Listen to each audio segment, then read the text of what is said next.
Let's talk about what's actually shaping online political discourse in South Africa right now. And spoiler alert, it's not ideas, policies, or even real people.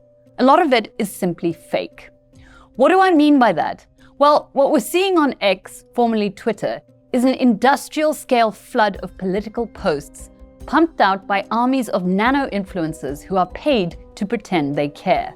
And last month, in April, I tracked at least 5 separate political campaigns being run like this.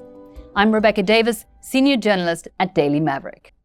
Take the Vat-Hike debacle. When Finance Minister Enoch Godongwana scrapped it on 24th April, it seemed clear that the EFF and the DA's court pressure was the final straw. But if you went on X, you'd swear it was all thanks to Action SA. Thank you, Action SA, for stopping the VAT increase, they tweeted over and over again by the dozens, by the same accounts, often in near identical language. One account, at Plumelo Mdiza, tweeted about Action SA killing the VAT hike 125 times over 3 days. Now, that's most likely not enthusiasm. That's a job. Action SA, of course, denies paying anyone to tweet. But when I contacted a micro-influencer posing as a potential client, a very different story emerged. He proudly sent me Action SA tweets as examples of his work and offered me 20 influencers with more than 10,000 followers for just 5,000 Rand. Wanted trending topic or just general noise? He had a price for both. And he runs multiple sock puppet accounts to tweet in support of whatever campaign you want. I asked him if he was required to disclose that his tweets were paid for. Not a chance, he replied. Quote, "Only influencers know it's a paid gig," he said. "Not everyone knows what's really going on X." According to researchers at Murmur Intelligence, who've been tracking this trend for a while, political parties don't usually deal with the influencers directly. They go through agencies. Those agencies brief big influencers who then subcontract to micro and nano influencers. 50 Rand to 250 Rand per post is the going rate. Cash via e-wallet. But the danger here is that you, as the average X user, have no idea that the expressions of political solidarity you're seeing are simply fake. Users trust the content the influencers share, Murmur's researchers have warned in the past, unaware that much of it is part of carefully crafted paid campaigns. This isn't free speech, it's paid noise. Now, Action SA isn't the only party playing this game. Let's talk about the Deputy President, Paul Mashadila. On the 22nd of April, Mashadila reportedly soft-launched his campaign for the ANC leadership in Soweto. Supporters came out carrying signs saying Mashadila Ithemba Lethu, or Mashadila Our Hope. That same day, Mashadila Ithemba Lethu magically trended on X. But it wasn't magic. Neither was it a spontaneous eruption of high-volume digital admiration for Mashadila. It bore all the signs of a textbook operation.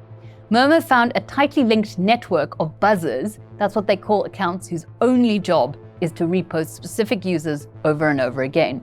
One account tweeted about Mashadila 59 times that day alone. Mashadila's spokesperson, of course, said there's no campaign because the ANC officially frowns on this kind of early campaigning, and hence no need to pay influencers.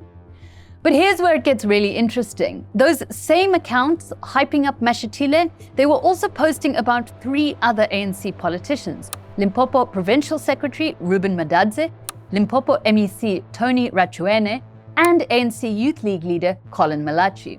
Now, all 3 have faced recent corruption or misconduct allegations, and yet on X, they're portrayed as selfless visionaries revolutionizing governance in some very, very unnatural sounding tweets.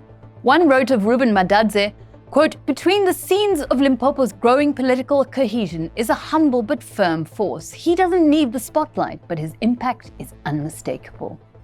Here's another example, this time about Tony Rachuene. Public infrastructure can't be planned in isolation. I think that's why MEC for Limpopo Public Works Tony Rachuene launched Stakeholder Tuesdays to align government plans with community priorities and get everyone working together. And it's not just politicians, even embattled state executives are being digitally rebranded. Road Accident Fund CEO Collins Letsoalo, currently under SIU investigation for a dodgy 79 million Rand lease, is being praised on X with hashtags like #DefendCollinsLetsoalo. tweets defending him flooded the platform on 29th of April, all parroting the same lines. The RAF denies paying for any of it. Letsoalo is apparently just that popular. The big question here is, what could the real-world political impact of this all be? Well, last December, we got a taste of what the answer to that might be in Romania. There, a far-right candidate called Călin Georgescu won a shocking victory in the first round of their elections. Georgescu was an unknown before the polls, and yet suddenly went viral on TikTok weeks before the elections and ended up winning the vote. How did he do it? By hiring influencers who were paid to post positive content about him to boost his profile. TikTok eventually uncovered 27,000 inauthentic accounts posting about the Romanian elections in the lead-up to the elections. The end result was that the election result was annulled, as in cancelled, and Romania has now had to run those elections again from scratch. That's a real cautionary tale about the times we are living in. South Africans deserve real debate, not bot armies. But the political battlefield is no longer town halls or televised debates. It's your social media feed. And in 2025, it's being bought, tweet by tweet. So the next time you see a random X user suddenly tweeting 40 times in a day about how great a political politician is, maybe ask, is that democracy or just 250 Rand via e-wallet?